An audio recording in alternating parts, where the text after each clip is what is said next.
kukichukia kile kiumbe ni shughuli ngumu aise. Cha kwanza mimi naona wenzetu wanapata tabu mitandao. Cha kwanza mimi naona huruma kitu kimoja.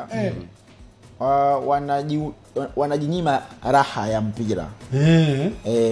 Mpira mimi ni mshabiki wa Liverpool. Lakini kuna muda mimi nikiangalia Liverpool siangalii kama mshabiki. Naangalia kama mwana michezo. Ndio utapata kugundua makosa na udhaifu wa timu yako. Ukiangalia timu yako kwa ushabiki, ataweka mbwa Yanga mbovu usikukubali. Kwa sababu usinangia kwa ushabiki. Alikuwa shabiki, chukua maneno yangu nakupenya. Kuwa shabiki, mfano mimi binafsi nampenda sana Lionel Messi. Nampenda. Simpendi kwa sababu Messi kwa jinsi anavyocheza mpira. Nampenda. Nikimwangalia Messi simwangalii kwa ushabiki. Namwangalia kama mpenda mpira. Yes. Na ndio maana mimi nikimwangalia Cristiano Ronaldo, kuna mtu leo yeye akamfananisha Messi, mtu anampenda Ronaldo, akaambua Messi sengine nani na Iniesta, kwamba Iniesta mbaya. Sure. Ndio maana watu wanaamini Messi kamuibia Schneider tuzo ya Ballon d'Or 2010. Kama nyinyi mnakichaa. Yeye ni mchezaji bora. Mchezaji bora sio mpaka watu wapia au kuonesha kidole. Mafanikio ya Schneider alikosema mafanikio ya binafsi, ni ya kitimu. Ni ya kitimu, yes. Okay. Unajua watu wengi ndio mpira wanaangalia kimapenzi, my brother. Mafanikio ya Schneider ilikuwa hauwezi kumpoint Schneider. Yes, sio alo influence zaidi yale. International tunakupa international. Unasikia ukachukua UEFA. International. Shujaa wa Inter alikuwa Diego Milito. Argentina ndio alikuwa shujaa wa Inter. Inter ukiangalia credit team nzima wanaipa. Sio mtu mmoja. Sio vizuri? Nakuelewa. Hiyo 2010 hiyo. 2019 ile Van Dijk ile. Liverpool nao kadhalika ilikuwa hivyo. Ilikuwa uwezi kumpoint mtu mmoja, my brother.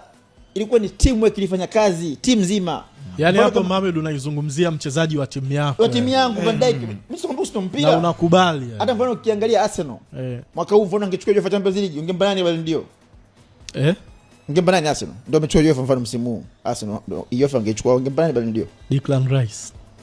Lakini ukiangalia Arsenal hapo umesema wewe. Yani kwa kuchagua tu kwamba mchezaji bora wa ile timu. Kwa sababu Arsenal imesurvive kama timu. Of course. Unajua kuna mafanikio unaona huyu fulani.